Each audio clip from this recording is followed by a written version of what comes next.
Good evening. Welcome to the Cabarrus County Board of Education work session for Monday, January 7th, 2019. I'll call the meeting to order. Our first item on the agenda is a moment of silence in remembrance of Barry Allison, a Cabarrus County Schools bus driver for J.M. Robinson High School who passed away recently. Please join me.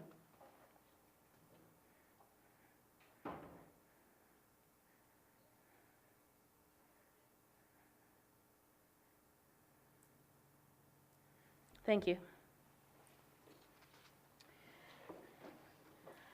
Board, it's time to adopt the agenda tonight. I'll take a motion to adopt the agenda as presented. Is that Mr. Harrison? Yes. Made the motion. Mr. Shoemaker made the second. All in favor say aye. Aye. Aye. Any opposed? That passes 7-0. Move on to our first report, which is an update on the Beverly Hills Elementary School site review, and we'll call on Mr. Barry Shoemaker and Mrs. Carolyn Carpenter to give us an update. Thank you, Ms. Furtenbaugh. And Ms. Carpenter and I took time to go through 8 proposals that we received, and I will reiterate that each one of these proposals was very good. We thought very highly of all the submissions. We did narrow it down to 3. And so those will be available to the board members later tonight. We'll be able to provide those to you. And I'll let Ms. Carpenter say if she has some comments to make. Ms. Carpenter, do you have any comments? Sorry to catch you off guard. No, there we go.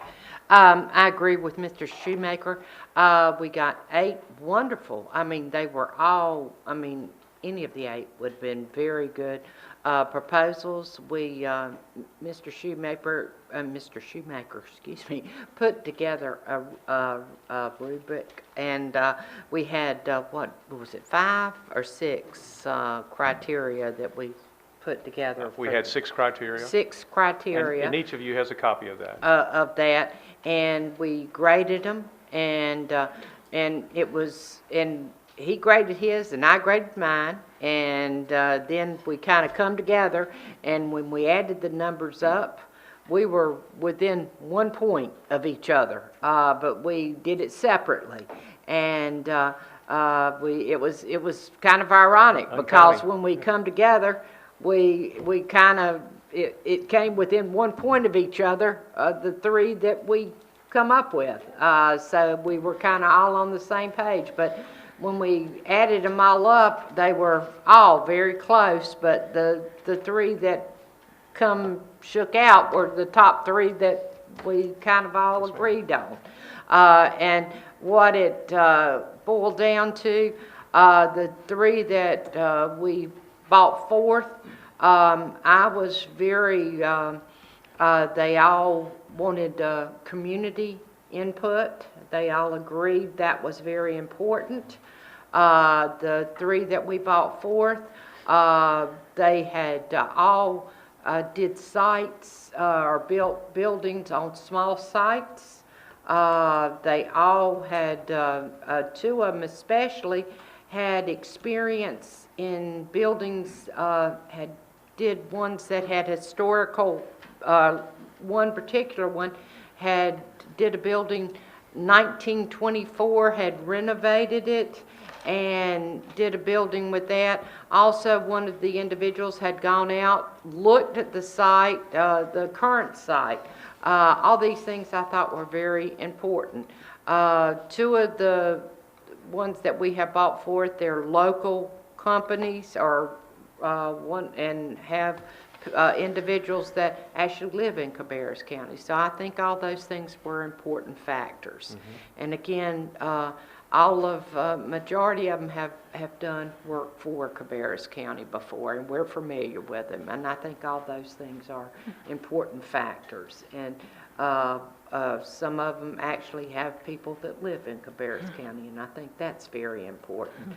That are residents of Cabarrus County. So we looked at all these particular things. But I think we were fortunate to have 8 people that were interested in it.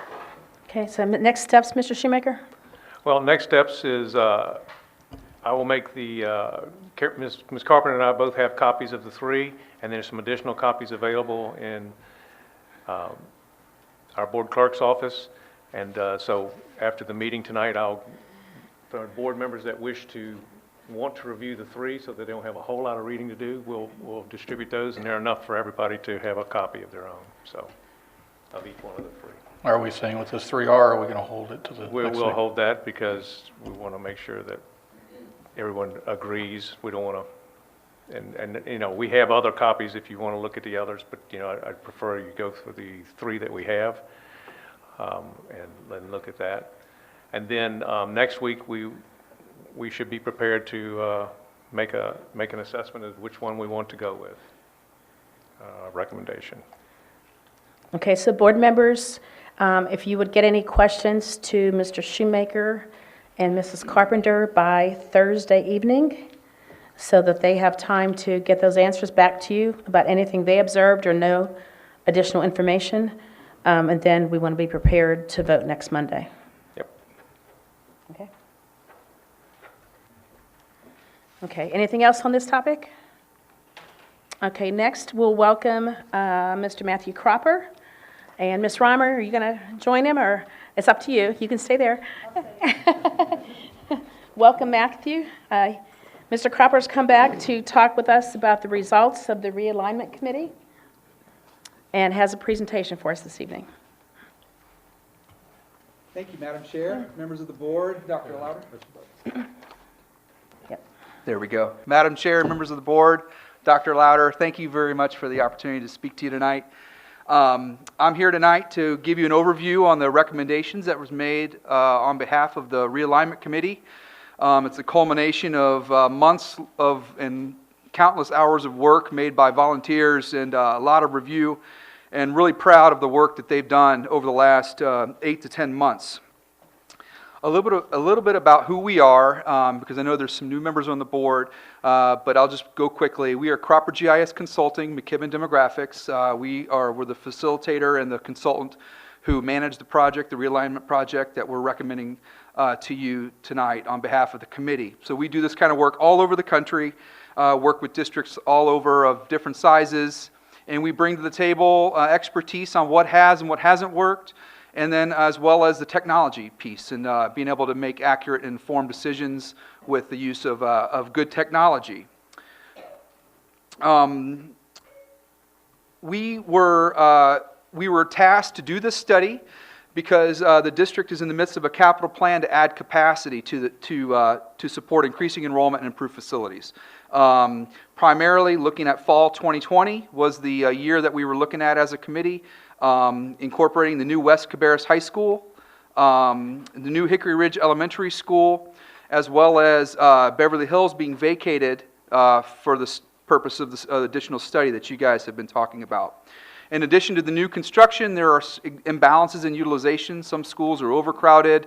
Some had some available space. Not a whole lot. There's not a whole lot of space in your district. But in addition to accounting for the new schools and building zones around those, we were looking at trying to address imbalances in utilization as well. And that as a whole required us as a group and as a district to look at a comprehensive study. So we explored this through a community-based process and focused on options that best meet the realignment criteria. So we were, in preparation for the study, we were tasked to do several things. We developed some supporting materials. We did a 10-year population enrollment forecast. And then working through this, through a process that we have found to be very successful, and working with the community and engaging the community through this study and empowering all stakeholders with the ability to provide input and feedback. A little bit about the criteria. These criteria are what I always brought them back to the committee and reminded them that, that the best plan is going to be one that adheres to these criteria as a whole. No plan is ever going to be perfect, in my experience. You're going to have pros and cons with any particular set of boundaries, but the best plan will be one that addresses these criteria as best as possible. And these are to balance school facility utilization, so try to make things as equitable as possible across the district.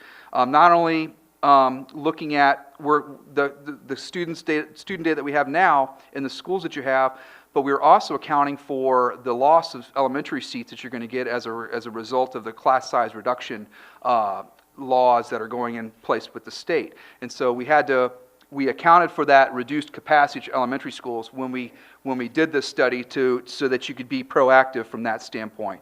Account for future growth, not only looking at where the kids live now, but focusing on where our population's growing and where our population's declining or stable. So we looked at some of that as part of our work to try to be as proactive as possible. Looking at close proximity, trying to assign students as close to school as home as possible, knowing that that's not always achievable, but it was something that we certainly looked at and discussed in detail. Maximizing busing efficiency and transportation, trying to if you assign students closer to home in an efficient route, you're going to have efficient bus transportation and it's going to save on costs. Clear feeder patterns. So we did look and discussed in detail about the impact of new schools on feeder patterns, and that's how much of an elementary school goes to a middle school and how much of a middle school then progresses to a high school. If all of an elementary school goes to the same middle school, then that's 100% feeder pattern alignment. And in this case, in this district, what we found is with the new schools, where they were being placed and the seats and just the geography of the district, we couldn't achieve 100% feeder pattern continuity. So you will see that elementary schools or middle schools are split as they go to high school.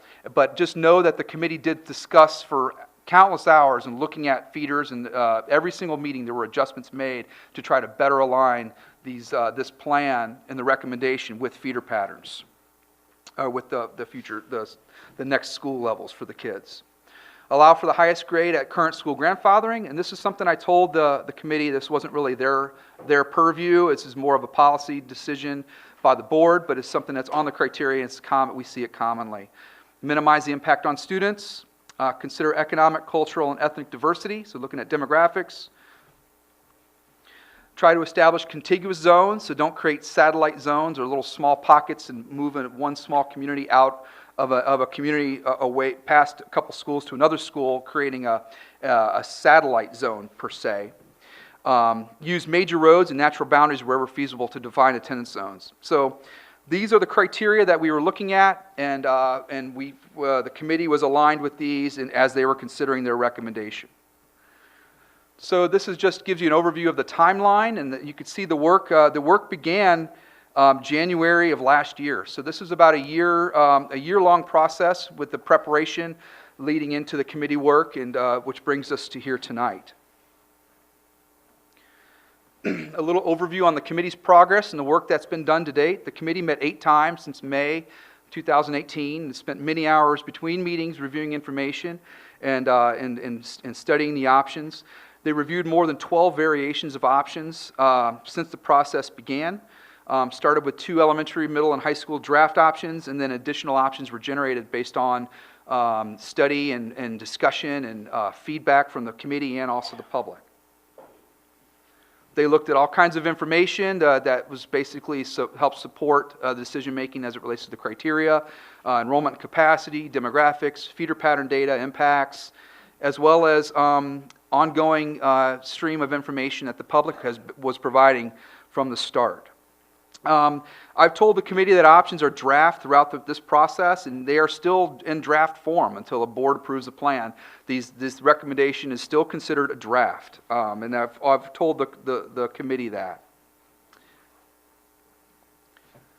Help from the public. The public has been very engaged during this process. They provided ongoing input throughout the entire course of the study. Thousands of emails have been received through the feedback form. That information was shared with the committee and the public. Public was welcome to observe the committee meetings, and we'd had public members at every single meeting looking at, watching over the work that was being done by the committee. And all the materials that we've shared with the committee have been shared online, so any member of the public could download and print off any materials that the committee had in front of them as well. We have an interactive map as well that allows the public to zoom in on an area, toggle on and off options, and that interactive map now shows the recommendation and then option 2. There were 3 public information sessions that were scheduled throughout the course of the study. We had at the beginning of the study, we had a public information session just to orient the public on what was coming and the work that was about to commence, and how they could participate. We met in August about midway through the process to share some draft options with the public, to give them an idea of what is being considered in the draft form and to get some additional feedback. We had about 150 people attend that session, and 800 respondents participated in an online survey. The 3rd session was held in November, and we did another update to the public. The committee had narrowed down their focus to a couple of options, and that's what we shared with them in November. We had 100 people attend that session, and 181 respondents participated in the online survey. So with the committee and also the public was very engaged in this process. And in our experience, this was a normal amount of participation that we saw. It was a good amount, a healthy amount to be able to get input and valuable input from the public. And the public gave us comments that drove changes to the maps, things that maybe the committee may not have seen. That the public said, oh, well, you know, this area, this road is closed over here now, and you can't go that way. So maybe look at moving the lines or sending kids to another area. And that kind of input and feedback is what we really were hungry for, and was very helpful for the committee as they continued their work. So the work just leading to the recommendations, I wanted to bring you to sort of from the November 7th on.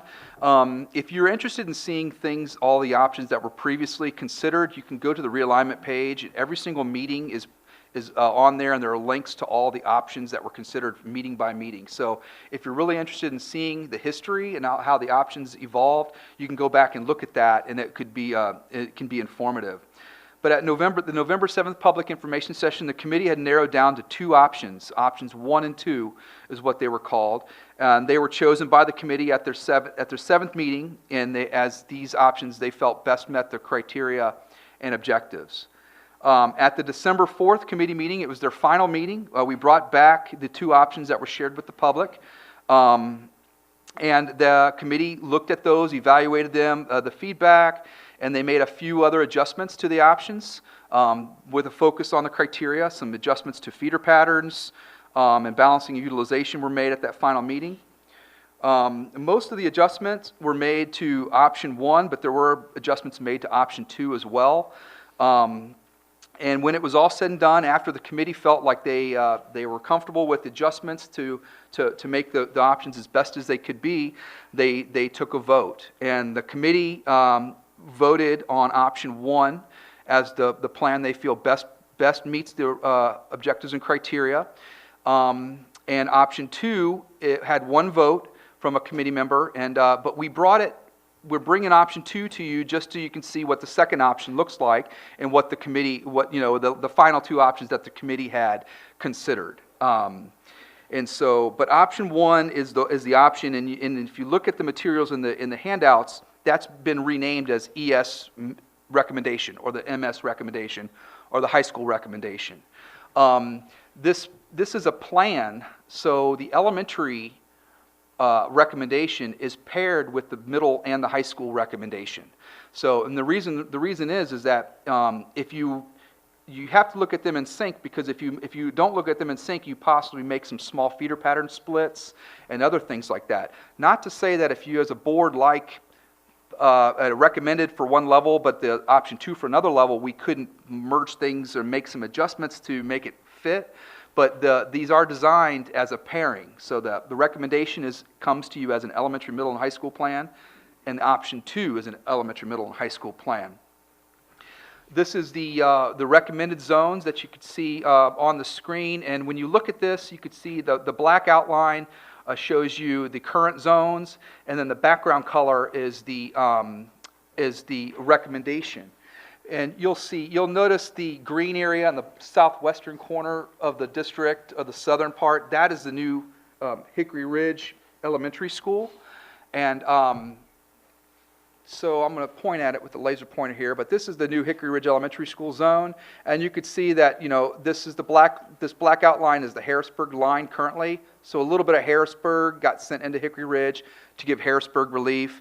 Patriots, this all used to be Patriots in here, and this was moved out of Patriots into Hickory Ridge.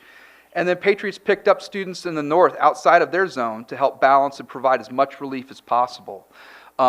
You'll see also in the north, there's some area added out of Cox Mill to give them relief into Odell.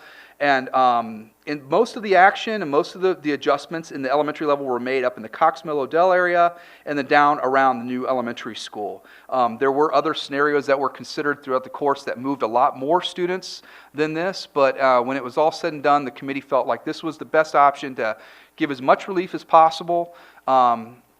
And this is what they have recommended. When you look at these tables, I wanted to break this down for you. When you look at these, you can see the school name is the first column. The option capacity is the capacity number that we were working off of, and that incorporates the new House bill class size reductions in those capacity numbers. Total enrolled is this 2017-18 enrollment, which we started this in January of 18, so the data that we worked with through the course of this was the 17-18 enrollment numbers. So that column shows you the total enrolled. The next column says ES recommendation, estimated enrollment, so that is the recommendation that's being made by the committee. And then option 2 is the second option that made it to the final meeting. So when you look at the tables and the documents, anything that says recommendation in the title is the actual recommended numbers or whatever the statistic is. And option 2 is the second option that was tweaked a little bit from the November meeting on option 2, but it's the option 2 revised that we're calling it.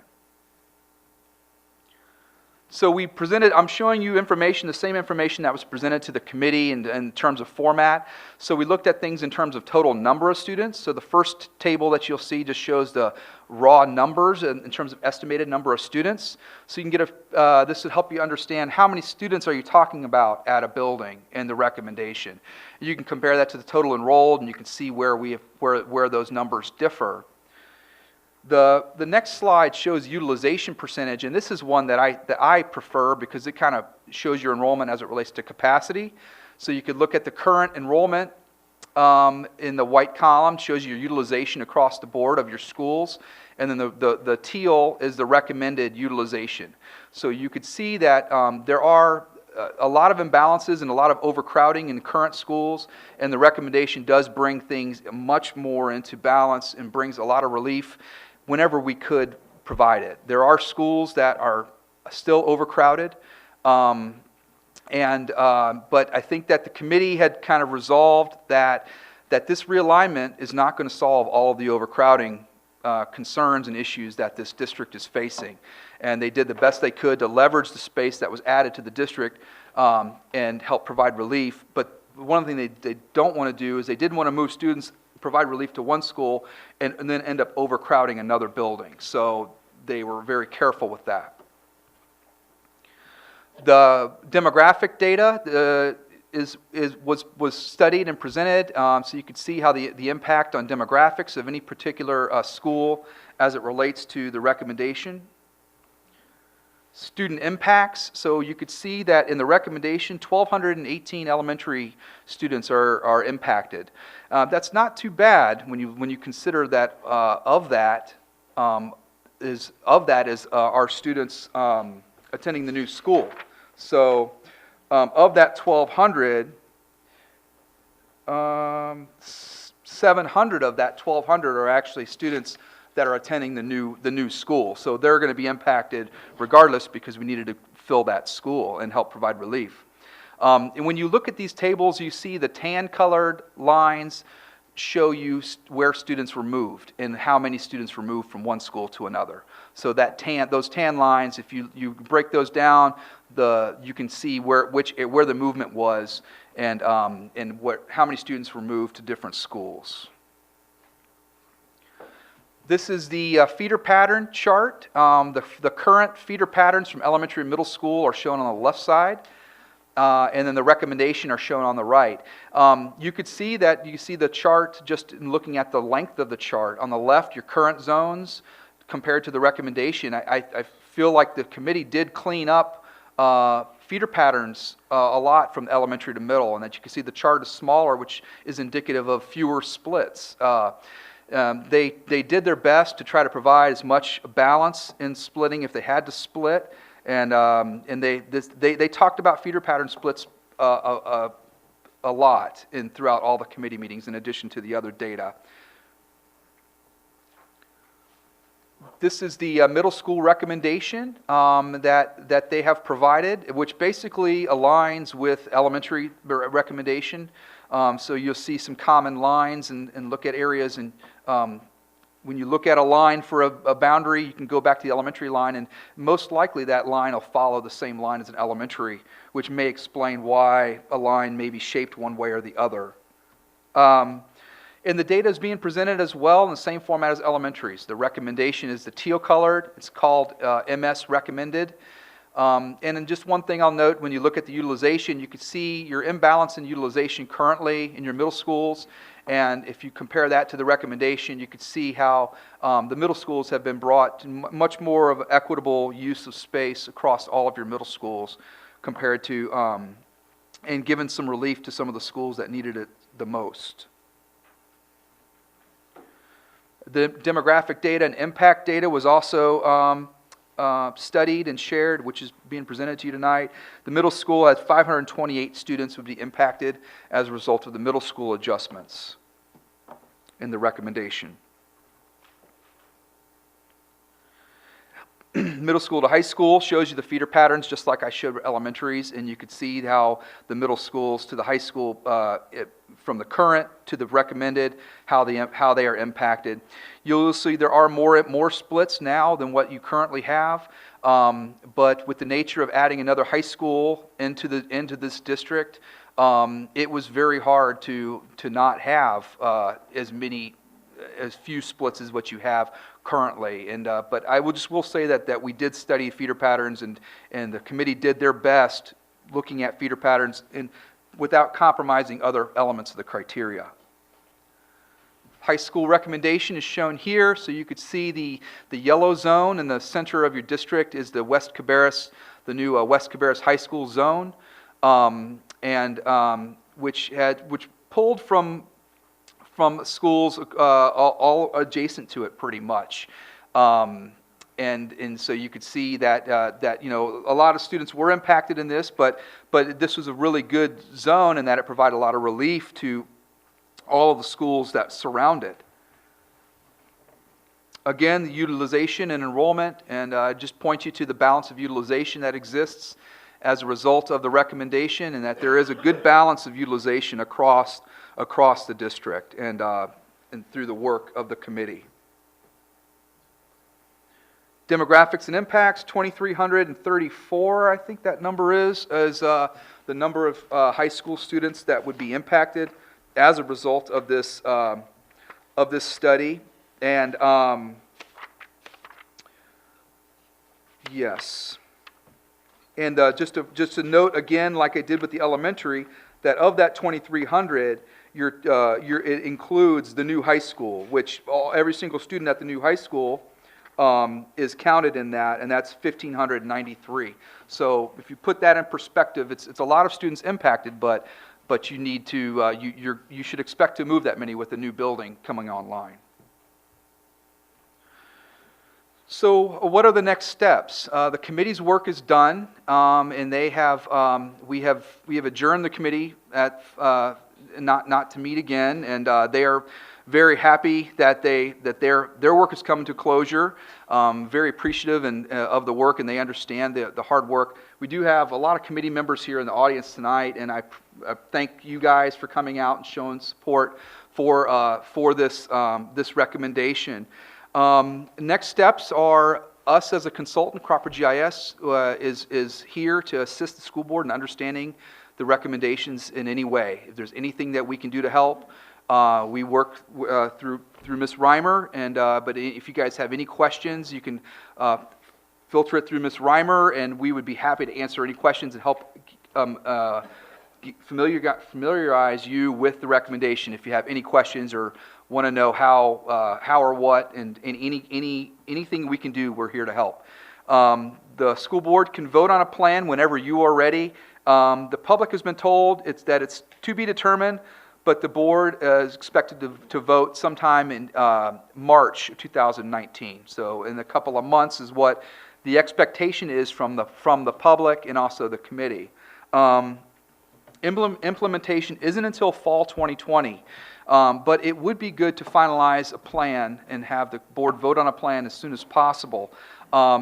Several reasons for this, so that the district can start making preparations for the transition. And a lot of work goes into routing buses, notifying parents, and staffing and things like that. And also, as important is the public has been stirred up in this process. They've been providing a lot of input, a lot of changes happened, and the public is, they're kind of walking on eggshells right now, or they have been over the last year, not sure where they're going to go. And I think that one of the things I've seen in my experience is that it's good to bring this to closure for the benefit of the public, so that they can have some finality to this process, and that they don't have to be uncertain for an undetermined amount of time. So it's always good once a plan has been recommended by a committee to have the board process work to approve a plan, so that the public can take a breath, and even if they are impacted, they know where they're going to land. And so that's my recommendation. But with that said, that's all I have in my presentation. I'd be happy to answer any questions you may have. Okay, board members, any immediate questions? I know we can all use the interactive maps, and I sent you some instructions on how I was taught by Mr. Cropper to use those maps when I had a gazillion questions over time. But I would like to talk about dates. So any questions on what Mr. Cropper's presented first? Madam Chair, I do have a quick question, since we're kind of new to this. How many people sat on that initial committee? We had 28 on the initial committee. So with 13 voting, one just voting 14, there were, I'm sorry, I'll let That's you okay. finish. Yeah, I was going to say 13 voting for and one against. Do you think if there had been, just say all 28, there could have been a reverse in the decision? You know, that I knew that question was probably going to come up, because we had a 28-member committee, and we ended with the last meeting had 15 members there. One of the things I'll say is, and I don't want to speak on behalf of the committee, but this group was very cohesive. There was sometimes we do these studies and there's a big divide. You've got sort of one side of the table, another side of the table, and it's always a sort of a half and half kind of divide. What I've noticed that wasn't the dynamic in this committee. This committee worked together as a team in most cases to talk about a plan, and they discussed their considerations, their concerns, and they convinced each other whether to make a change or not to make a change.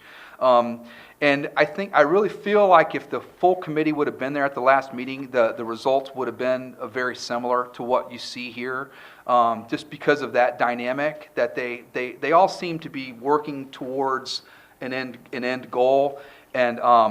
And it seemed to me like in some of the preliminary considerations, some of the preliminary discussions, and we did some what we call sticker exercises, where the committee got to put a sticker. They felt the top 2 scenarios or 3 scenarios they felt met the criteria, and that helped us narrow down scenarios for the second public information session. And all the stickers seemed to land in sort of a pattern that looked like there was a consensus amongst the group. Ms. Carpenter? Yes, one question I had, I noticed that Odell, you had it with capacity, way up there.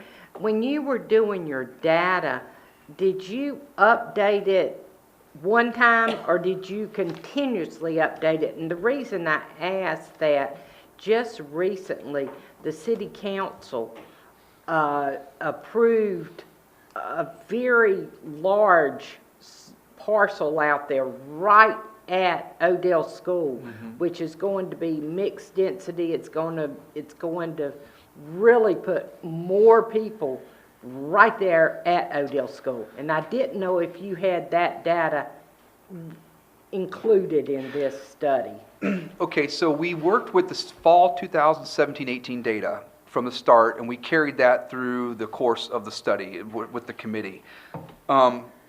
There are a lot of things that are going on in Cabarrus County. A lot of things that weren't on our radar that popped up.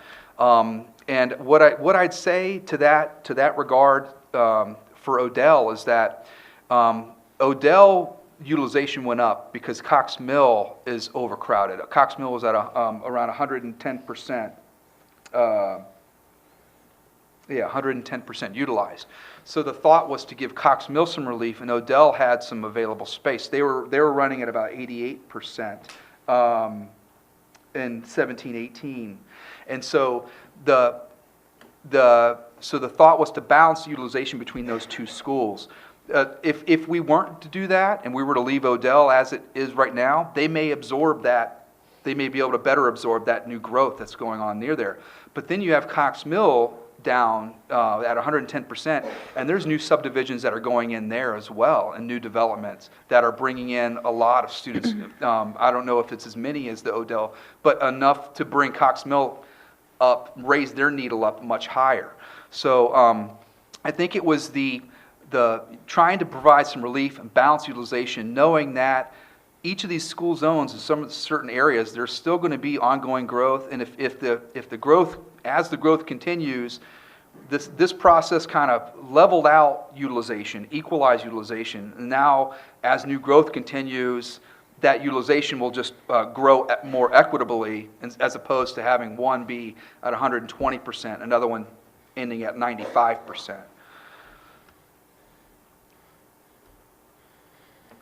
Okay, board members, any other questions right now? Okay, So that's the one here. yes, sir. You've got the Beverly Hills closed here, is vacated. Do all those go, where do they go? The assumption was that all Beverly Hills students would attend Royal Oaks Elementary School. And that was the assumption that was made when that decision was made for Beverly Hills to be vacated. So if it's not vacated, then there's capacity at Royal Oaks, is that what you're saying? If it's not vacated, there would be some more capacity at Royal Oaks. Yes, sir. Okay. I probably have other questions, I'll wait. So from a standpoint of getting to an eventual decision, we need to schedule a public hearing. One thought is to have it at the work session in February. We've done that many times in the past, or to schedule a separate section. So not to pick a date right now, because staff would have to check calendars and we would have to schedule things. And I'll just tell you, I'm slightly in favor of doing it at the work session because everything will be recorded for people who aren't here. If we have it separately, it will not be recorded. So the rest of the community would not be able to see the Q&A. So, not to slant your opinion, but I think it's important to let as many people as possible hear the Q&A. So do you think you'll have time to study and kind of learn a little bit more about the recommendation and then look at the February 4th work session potentially? I'd kind of like to see a separate meeting for this because of the You're amount. okay with it not being taped? I'm okay with it not being taped. We Okay. do record comments, and it's not really a back and forth. It's really Yeah, it's just they comment, provide their yeah. information. If we're doing a good recording job, that Yeah. information should be available. Well, it won't be word for word. So, as far as I understand. publication. I understand. Yeah. Other thoughts? Laura, it looked like you were okay with work session? Okay. Holly? Either way. Yes.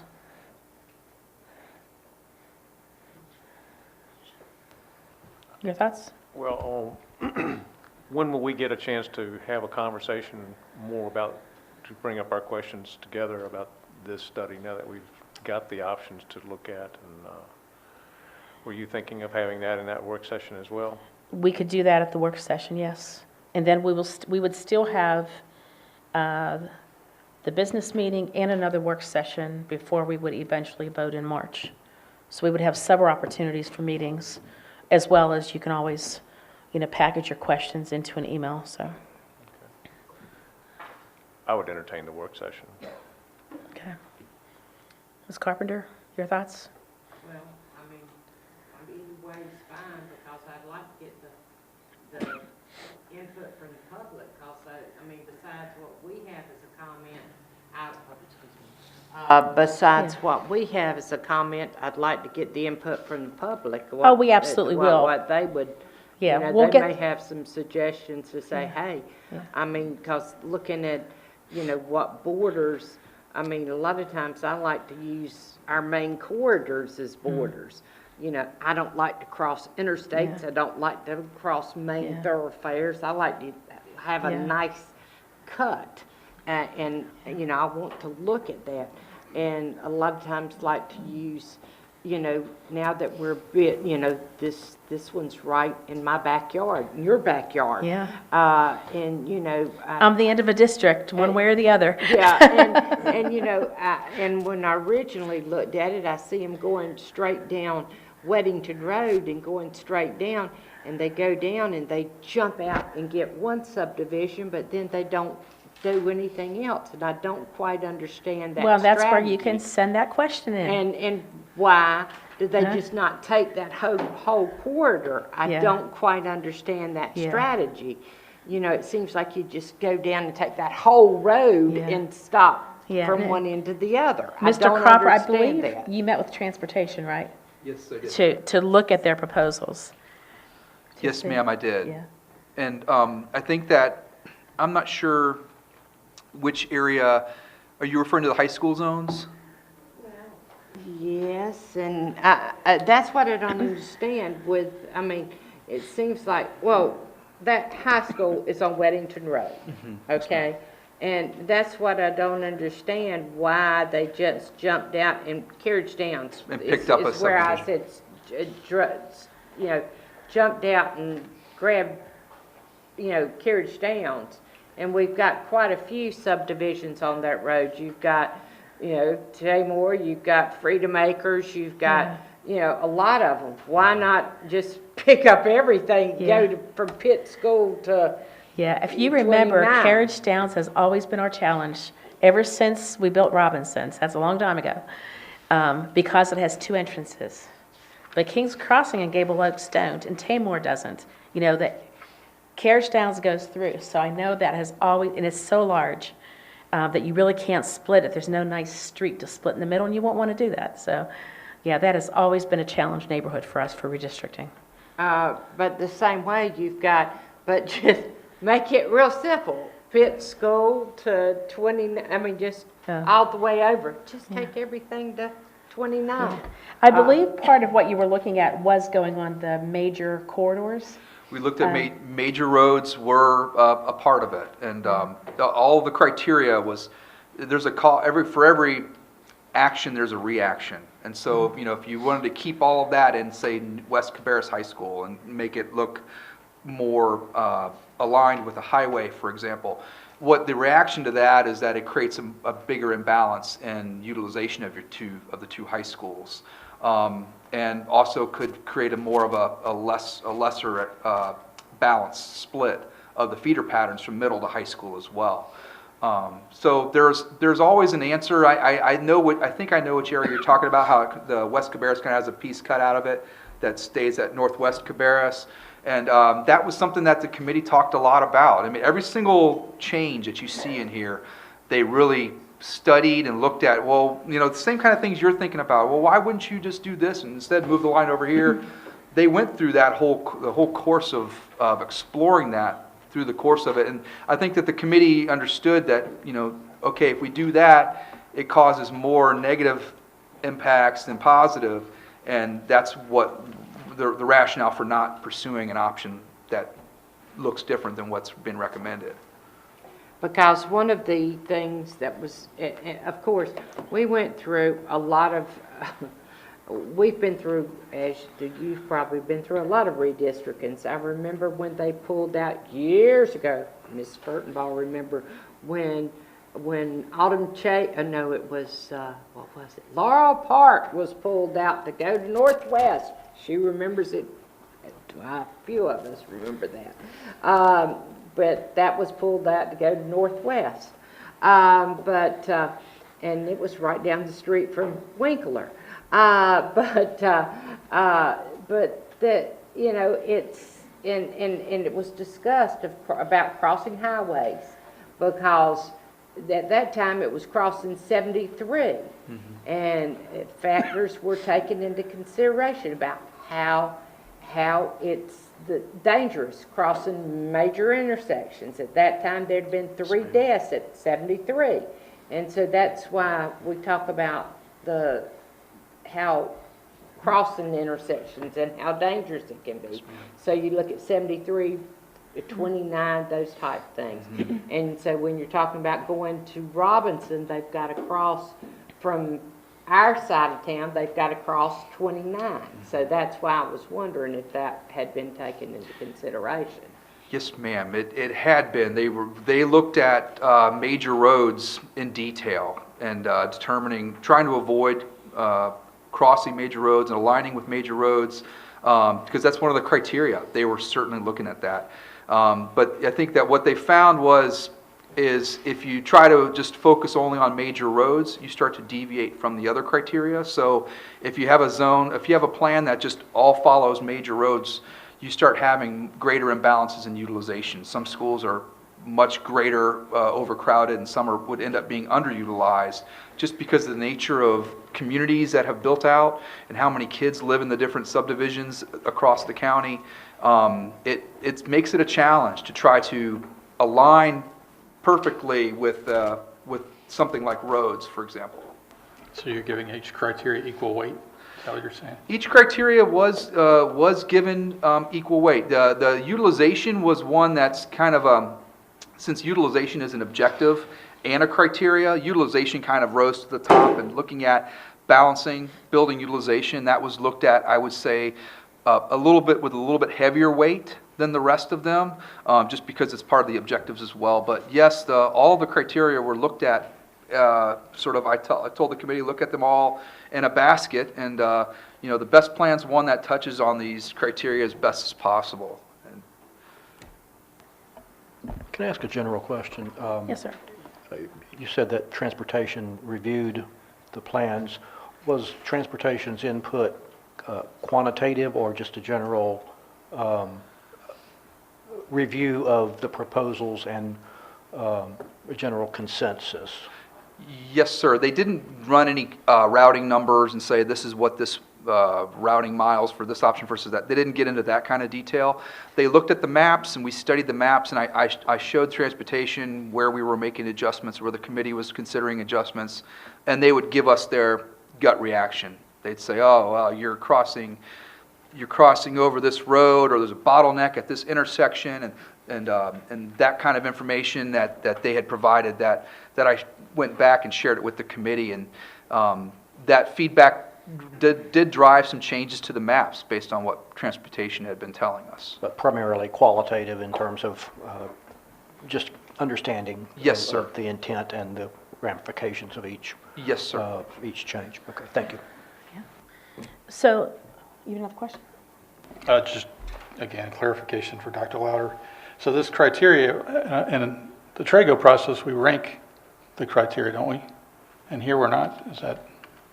No, it was intentionally not.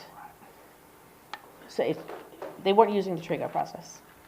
That Okay, was so they were something- not using a Trago process. No, we were following what our consultants have used successfully in the past.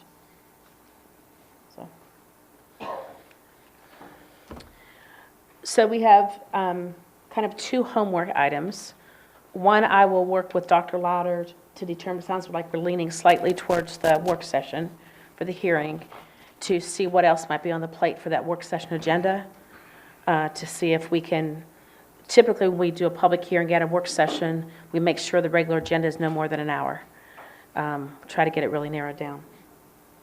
And also, I have some ideas in my head, but think about, and I'll work with Ms. Reimer if that's okay, on how to log the board's questions so that we can really make a question and answer. So something that Laura thinks of today, I may not have thought out about, but I want to hear her answer, the answer to her questions as well. So I think it'll help all of us discern, because we really come from a fairly broad array of locations around the county, and there may be something someone spots that's a plus or minus.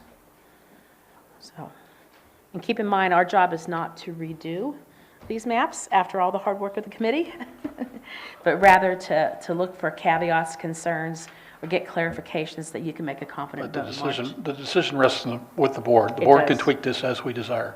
I mean, it's nice to have the Yes. work done in the background, but ultimately, it's our decision. We can, but keep in mind, our goal is not to redo all of the balances that they've tried to work with in the criteria. So we Okay, need again, to- it's our decision from my perspective. But It is yes. ultimately, yes. So, okay, any other questions or comments this evening?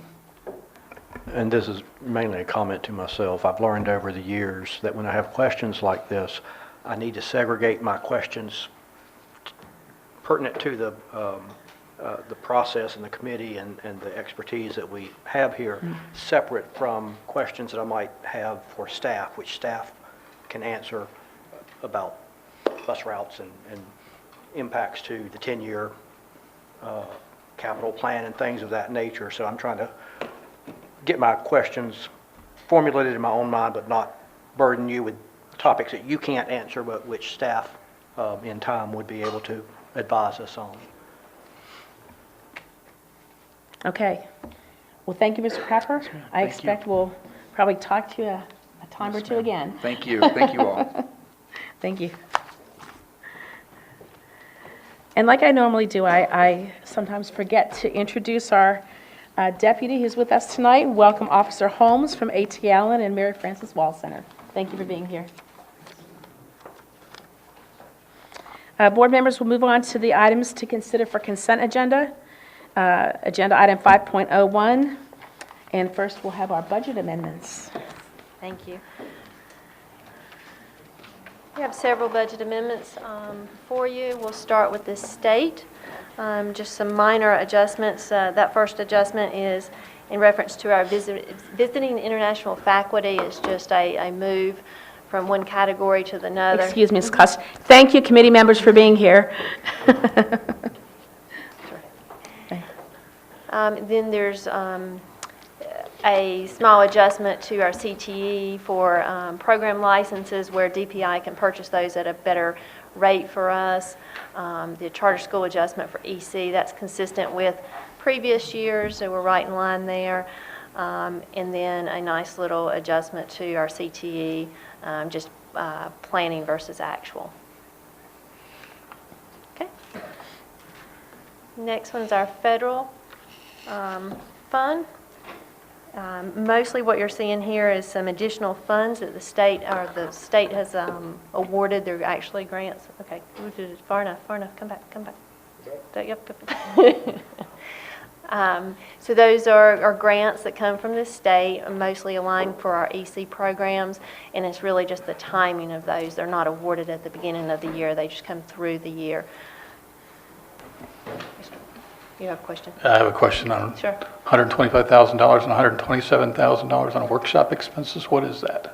So the $125,000 is specifically for behavior support services within our EC department. And so they've applied for that type of grant, and they can spend that money only on staff development for behavior support. How many staff for $125,000? That's not staff. That's where we contract with organizations or folks to provide staff development to our staff. Yeah, how many staff get to participate in that is what I guess my question was. So I can get those, if Okay. you'll send me those questions, I'm happy to research that, and I can have that available for you. Okay.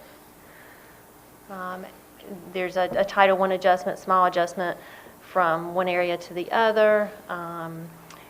Again, the PRC 118, which is EC related behavior support services, that actually is a DPI support position that is housed here in Cabarrus County Schools. It's just really a pass-through is what that one is. And you see the small adjustment to our language acquisition funds there. Okay, any questions on federal? Okay, we'll move on to our capital. Capital is, we're increasing our capital fund so that we could purchase the technology in advance of the West Cabarrus High School and the Hickory Ridge Elementary School, because we were anticipating significant price increases for that technology effective January 1, so the county was gracious enough to allocate those funds, and we were able to make those purchases and save a significant amount of dollars. Next is our local special. These are our grants. You can see that we have received a Corning grant for C.C. Griffin and Jay Robinson. Those teachers at those individual schools applied for those grants and received them to the total of $27,005. And then a small adjustment to our Empower grant as that grant is closing down. Okay. Any other questions, board members? Just a quick question. The government shutdown, is that affecting us in any way? Currently, there's no impact on us. Can't foresee the future, but currently there's been no impact on us. Okay, consent agenda, everybody good? Yes. Okay. Thank you. Next, we'll welcome Ms. Reimer and Mrs. Burns here tonight? Okay. Oh, so I'm looking for somebody standing up. So first we have the policy revisions for approval on first reading. Good evening. We have several policies up for first read. Policy 6420 is contracts with the board. These are recommended revisions. Clarifies the superintendent's contract and authority described in the second paragraph for materials, equipment, and supplies. Policy 6421 is a recommended and strongly recommended revision. It relocates statements regarding invalidity of obligations incurred in violation of statutory requirements, adds information about disbursements in Section B, updates Section C to include disbursement certificates, updates new Section C to reflect the creation of local government commission rules, divides the policy into sections for clarity, and updates legal references. Policy 8300, physical management standards. These are optional. Adds several new provisions aimed at strengthening the board's physical management standards. Policy 9125, participation by minority businesses. These are recommended and strongly recommended. This policy has been extensively revised to reflect current statutory requirements. Policy 1700, 4345, 6442, and 9120 are all required minor reference updates based on title changes in Policy 9125, except for the 4345, which is a formatting clarity based on our attorney recommendation. Okay, board members, I guess starting with the top, 6420. Any questions? Are we okay for consent agenda for 6420? Yes. Consent? The pre-audit certification, 6421. Any questions? Consent? Okay, thank you. 8300, fiscal management standards. Any questions? You said this one was optional, but what does it do? Let's put it that way. I'll defer that to our attorney and Ms. Klutz. These are financial questions, and she was on board with all of them. It may be part of our processes already, but. What is your question, Mr. Harrison? For a quick overview as to what the changes, Okay. the impact of the changes are. The changes, as I recall, seem to capture what we currently, the processes in which we currently have, just providing more detail and clarity. So as I read 2 in the red and 2, it's provide assurance that school system obligations are paid in a timely manner and accounts are not overspent. I mean, that's our purchasing system, our authority.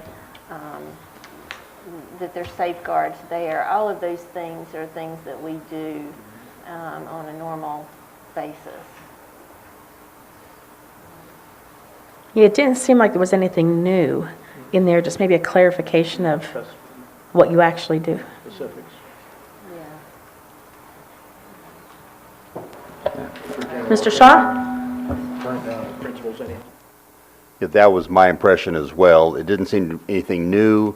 It matches what PLS is doing, so we don't have a contradiction or difference, inconsistency that we have to check every time. And as long as the finance officer was comfortable with it, then I was as well. Okay. Can we put 8,300 on the consent agenda? Yes? And 9125, participation by minority businesses. Any questions? I think I'd like to see that on action either this month or next, because we have some significant changes to that, plus we set a percentage goal that we want to reach. And that was a question. We have 10% as our goal. How did we come up with the 10%? I think, isn't that a standard goal? I thought that was normally. Yeah, if you guys will, that's, Tim Louder and Kelly work with that a lot. If you guys can send us that, we can work on that. And we talked about it in the policy committee meeting and got back to that number, but it is pretty much standard, I think. Very similar. When I say standard, I don't mean it's required, but it is similar to what most others use. Okay, and this one also requires us to have a public hearing once we adopt it, is that correct? Or is that already in the pilot? I guess it looks like it does. Yes. The only statement that it gives a lot of information, and then you get down to Section C, Paragraph 2, and it says the level of minority participation in bidders' bids will not affect the contract award decision. However, the failure to provide documentation of a good faith effort meets the board's goal to meet the board's goal may result in the bidding being rejected as non-responsive. So basically, we're saying in this is that it's not a criteria to disqualify a bidder as long as they respond with the sheet saying what they're providing or what minority activity is involved with them. Is that correct? State law requires that public bodies make good faith efforts to encourage minority and minority-owned businesses, make sure that they are open to competition. It does not require any minimal level, but the contractor has to provide an affidavit, the vendor, to show these are the efforts. They either have met the goal or here are the efforts they have done to attempt to meet the goal. If they do not submit that affidavit, they are non-responsive, because that was one of the criteria in the bid. So it would be rejected for not being responsive. But if they have 60% or 20% or 0%, will not affect the award as long as they made a good faith effort. It's still the lowest responsive bidder will get the bid. So we're basically just tracking state law here, and it requires us to set a number. Okay, Mr. Shaw, when do you recommend we have the public hearing? Before we even approve on first reading, which would mean we would have a public hearing on next week's agenda? The way it reads is after notice and public hearing, the board hereby adopts. So I'm thinking we need to, and the city does that all the time, they just insert a small public hearing. It's up on A, goals. Yep. After notice and public hearing. Yes, I would say it should be done before the first Reading votes. reading at the actual board meeting, right? Okay. And So- that can be a very short meeting, but it just depends on, who speaks. Yeah. So I would Yes. set it for next week, or we push it back to a month if we wanted to do it I that always way. like to keep these moving and not have a backlog. So let's plan on doing that. And Mindy, we can talk about placement on the agenda, but it would need to definitely be before the vote Yes.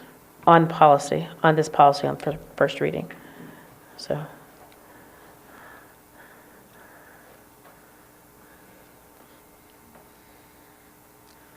Okay, so this will definitely be action, and we'll have the public hearing before that, so. Okay, going down to 1700, governing principle, these are the formatting changes. Any questions on any of those?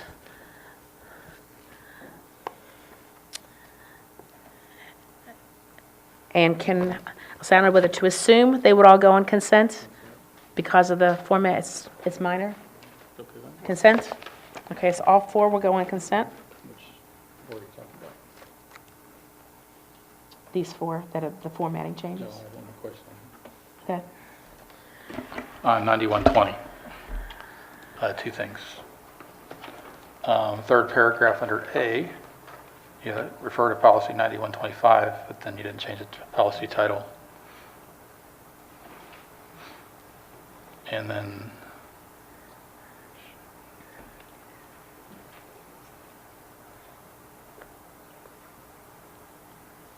hold on a second. We can fix that. That wasn't in the update, but we can do that. And there was one Yeah, more. so- There was one more reference. I'm trying to find it. No, under G, second paragraph. Can you reference the 9125? Because that's what the goal is. Can you repeat that, please? Second paragraph under G, that last sentence says, reports to the board on progress being made towards reaching the board's goal. Well, the board's goal is what we're approving. So you want us to put a... Reference to that, yes. Okay. But normally, we don't state up there, is it at the end? Yeah, it's referred to at 90, in the reference, the cross-references. Well, then, let's say it's, what is it, minority participation goal? Is that what that is? So let's say it's some participation goal. You'll send that to us. Take a look at it.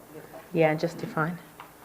Okay, so when we're looking at these four with, in particular, this, get the number, the 9120 that we would put on consent, that tells me we need to do the public hearing before the consent agenda so that we're not approving this on consent without, They're all tied together to that. Right. okay. I would like, excuse me, 43, 45 pulled off, because I want it voted on separately, please. And you have a particular question or to look at? Well, you know why? You know why. Records? Well, because if you look at 4125, it referenced my favorite policy, and it's referenced in there many times, so I would rather vote on it separately. 43, 45, if you go through, it references 4700 numerous times, so I would rather vote for that separately because it references 4700 Okay. a couple times within Yeah. that policy. So Okay. I would rather Yeah. vote on Just that keep in mind, we're not voting on 4700. No, but it's referenced in there numerous times, so I would rather 43, 45 be pulled out and voted on separately. Okay. please, We'll do that. Because it does reference that policy a couple times in there. Okay. So for 6420, 21, 8300, these are all consent. 1700, 6442, and 9120 are all consent. The two actions will be 9125 and 4345.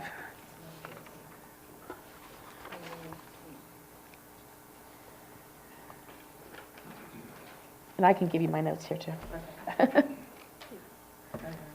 Okay, anything else on the first reading policies? Okay, we will move on to agenda item 5.03. Oh, wait, I skipped one. No, the second reading, 5.03. The policies for second reading. We have had no contacts or emails concerns about any of these policy on first reading for consent. Consent for all?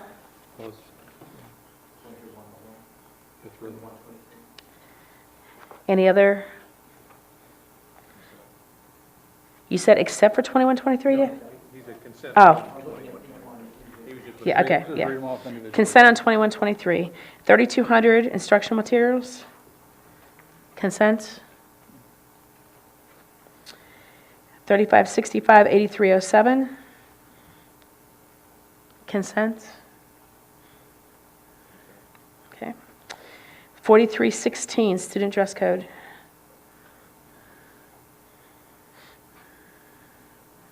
And these are all what we saw in December. Consent.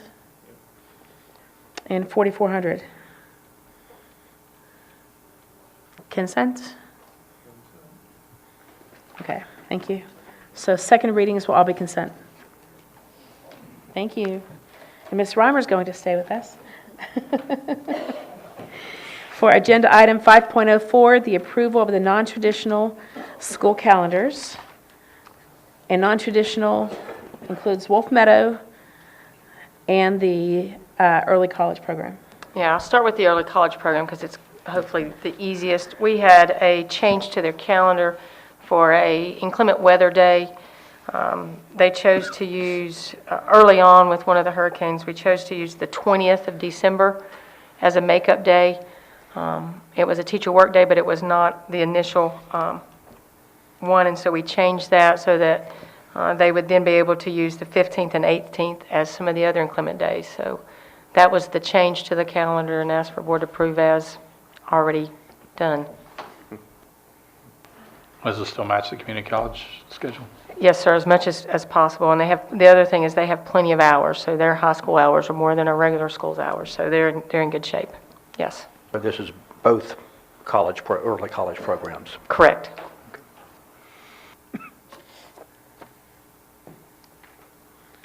Okay, any questions on the early college calendar? Can we put that on consent? Consent, okay. Okay, the next one is for Wolf Meadow Elementary School. Very similar calendar to previous years. For 1920, we've already approved our 19 and 20 calendar, and so their principal and staff need us to approve their calendar. Both their staff at school, as well as the calendar committee, cabinet, and Dr. Hill worked very closely with the principal as well on this one. So a lot of people looked at this calendar before we brought it to you. What are the changes? Any changes between the current year and this year? There are some, but most of them are just because of where a day may land. But the general idea is all exactly the same. Where a holiday may land versus where it landed last year. But overall, it's pretty much very similar. I don't know, Dr. Hill may have something that she wants to throw out that's very different, but I think it's very, very similar to the past 2 years. Thank you. And any thoughts from our teacher liaison on this calendar? I think you guys all knew, I came and Press the spoke. button. Is that right? It is. Oh, I came and spoke last year about the balanced calendar. I'm a huge fan of it. This calendar is pretty much exactly the same as what we're doing this year. They made a couple changes to actually starting school a little bit later to give us an additional week to take vacation, spend time with family. So I think it's great. Any other questions? I'm not going to waste my time with a question because our teacher liaison has answered anything that I could have asked. Thank you. Okay, we'll put that on consent as well? Okay. Thank you, Ms. Reimer. And next, we will move on to item 5.05. And that's just the submission of our own training hours, board members. We all did a couple hours of training in November and get us started on a good way. And Mindy has kindly prepared all of our submissions for the School Board Association to give us the credits. I just don't understand why David Harrison's is so light. It's only 107 kilobytes. And mine seems to be way up there. I can't keep up with Carolyn Carpenter's a reason.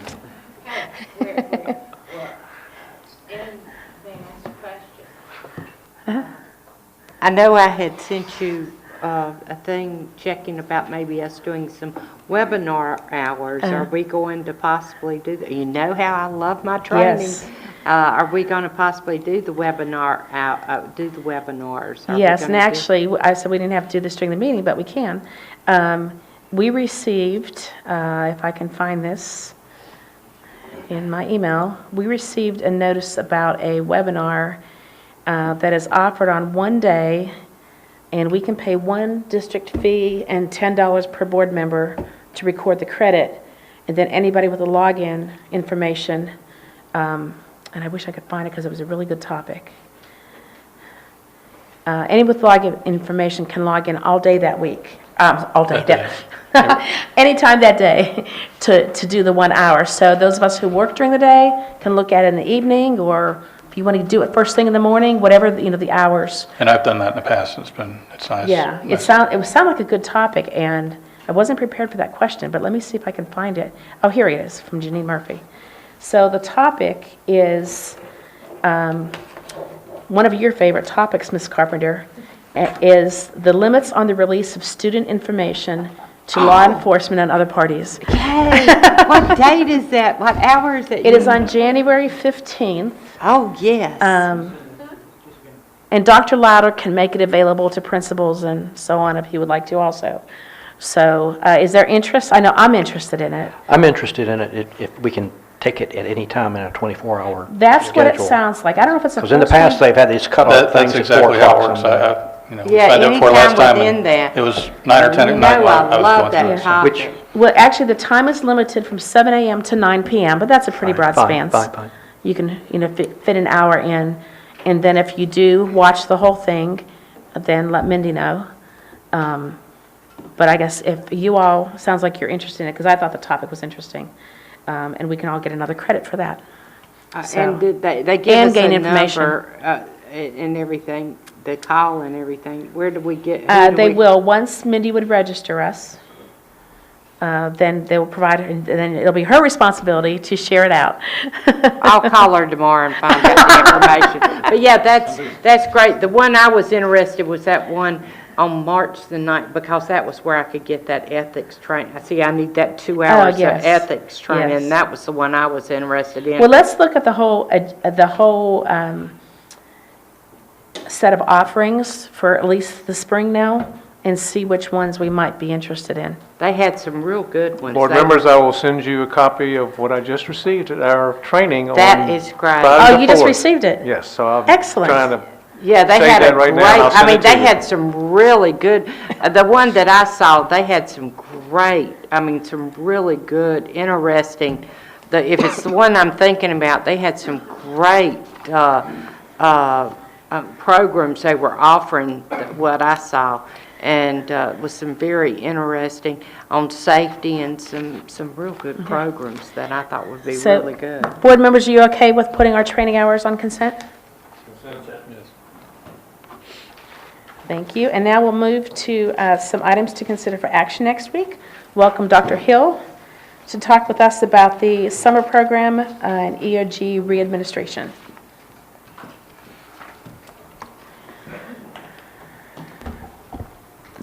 Good evening, Dr. Louder, Ms. Furton, Bob, members of the board. Tonight, I'm going to bring to you an item for consideration and vote for next week. It is our summer program and EOG EOC readministration plan. This is different than the reading program. It is, yes, sir. So if you can click, if you can click on the other attachment, that's the presentation. So one thing that's a little bit different this year, we have done this in the past, but we've only offered it to high schools. So if you'll recall, Mr. Allred has done this presentation typically in March in previous years, and it's an opportunity to allow students who have scored a level 1 or a 2 on the EOG or EOC to experience some remediation and also some enrichment, and give them the opportunity to take the assessment again. One of the big comments that you hear when you talk about standardized testing is it's one day, right? So a lot of times you'll hear teachers say like, man, they had such a great year and this is not what we expected, and they took the test the one day and they didn't pass. This provision gives us the opportunity to test students outside of the regular school year. So here are some specifics. It must occur outside of the regular school year, so that's when we scheduled it.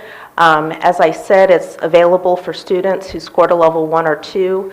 The assessments that are available are 4th through 8th grade English language arts, also known as reading, biology, and English 2. You will notice that there are no math assessments that are listed. This is a year for renorming. We have new standards and a new test for math this year. So we will not receive individual student scores until they will be delayed. We won't receive that information until August. So therefore, since we won't have individual student scores, we won't be able to reassess them. So we won't know if they passed or not. Participation is strictly voluntary. The highest score will be reported for individual students. So if a student does not pass the test, they score level 2, they attend this program, they retest, they score level 4. That does happen. The 4 will be replaced on that individual student's record. It's as if the level 2 never happened. And then finally, if you can go back one more, sorry. Finally, the readministration scores will be included in the school and the district's accountability analysis. So in other words, the better score counts for an individual student, the school, and the district. So here are the specifics. We're scheduling it for June 17th through 19th. Again, that is going to be at the end of the regular school year. Now, there is one little caveat here when we talk about our high schools, and we just talked about our non-traditional schools. Early college, as you all know, end quite earlier than that. Their last day is May 17th, so we do have the opportunity to test them, but we will do that right after they end. So we will likely begin that on May 20th. We just have a few logistics to work out, so I will update that for you and provide you a new written plan and our weekly wrap-up this week, and then also include that in the board docs. So that is one little caveat. But for the vast majority of our students, the program will be June 17th through 19th, with the enrichment and remediation on the 17th and 18th, testing on the 19th.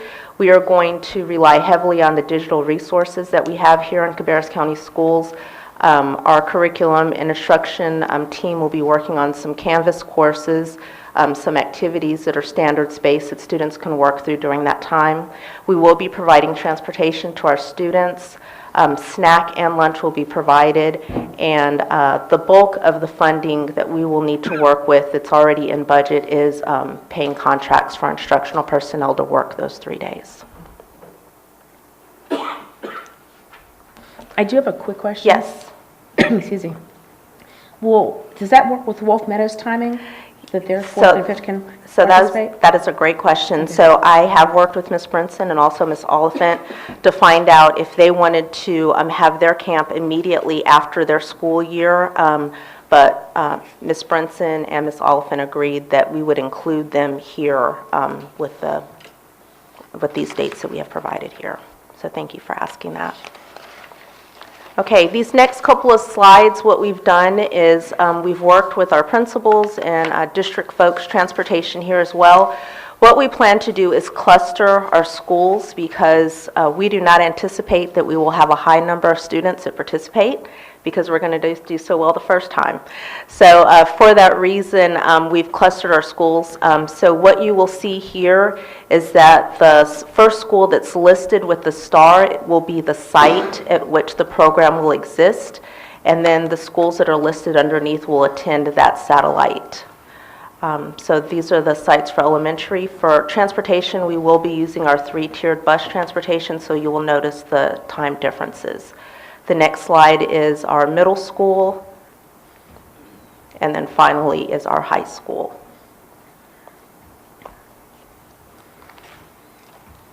Are there any questions? I think it looks very efficient. I think it's a great opportunity for kids and even parents to encourage their kids that give that little extra push. Sure. Will high school students be awake that early in the summer? Don't answer that. Well, hopefully they will be. It's the week right after they've gotten out of school, so they'll have an opportunity for that. I mean, there's an incentive for the students to do it, definitely. Thank you. Are there any questions? Thank you. Okay, these next couple of slides, what we've done is we've worked with our principals and district folks, transportation here as well. What we plan to do is cluster our schools because we do not anticipate that we will have a high number of students that participate because we're going to do so well the first time. So for that reason, we've clustered our schools. So Did we provide transportation last year in high school? We did not. We did not. We did not provide transportation. We only offered this to high So school that's a nice students. benefit. It is a nice benefit, yes. So how is this communicated to parents when the child makes well, 3? And how are you going to communicate to parents this second opportunity to bump that score up? That's a great question. So we have a communication plan that's in place. So what we are going to have to do is after students take their third benchmark, asking teachers to take a look and see how students are performing. We certainly don't want to send messaging out to students saying that we don't think your child's not going to pass, so here's this other opportunity. But we do need to do that in such a way that parents are aware that there will be a second opportunity. But as soon as students take their assessment, by the very next morning, Matthew Phil and his department do an excellent job getting those individual student reports back. So we will automatically know very quickly by the next day which students passed, 3, 4, 5, which students did not, 1, 2. We'll have a letter that goes out that very day to parents inviting them to come. We will be very targeted with students. We'll be offering it to all students who scored a 1 or 2.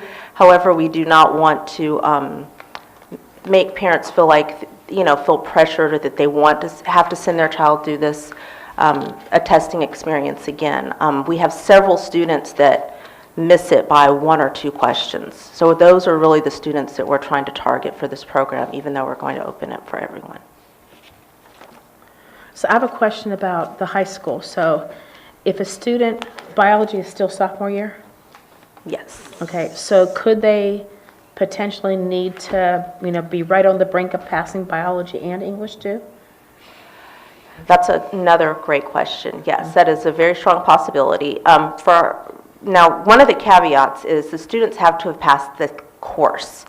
So if a student did not pass the test, they're not eligible to participate in this program. They have to do something completely different. But for students that scored a level 1 or 2, we will leave that up to the school to make that determination, which one would be to the most benefit for that student. But they will only have the opportunity to take 1 assessment. Okay, so maybe the highest success Yes. possibility. That's right. So. Yes. One thing that I do want to make very clear, sometimes it's confusing the difference between growth and proficiency. This plan only counts for proficiency, right? So pass, fail. Our growth is only calculated on the first administration of the EOG. That's why it's so important that we all do our very best that first assessment, because that's what's calculated for growth. This just gives an additional opportunity for the proficiency score. But a good opportunity. Yes, absolutely. Any questions? Okay, and you said the money was budgeted. Yes, it is budgeted. Yes, ma'am. Okay, so does that need to be on the action agenda? Because I believe we have to approve it. Yes, right? you do have to approve it. And like I mentioned, the one specific that's missing in this plan that you have in front of you right now is the early college. So I'll make those date changes and send it to you in the weekly wrap-up. We'll pop that in board docs for you. And yes, it does need your approval and your signature. Okay. Okay, thank you. Thank you. Okay, board members, that's the end of our action agenda. I will now take a motion to convene in closed session pursuant to General Statute 143, 318, 11A3 to consult with an attorney employed or retained by the public body in order to preserve the attorney-client privilege, and pursuant to General Statute 143, 318, 11A6 to consider the qualifications, competence, performance, character, fitness, conditions of appointment, or conditions of initial employment of an individual public officer employee or prospective public officer employee, or to hear or investigate a complaint, charge or grievance by or against an individual public officer employee, and to review personnel recommendations.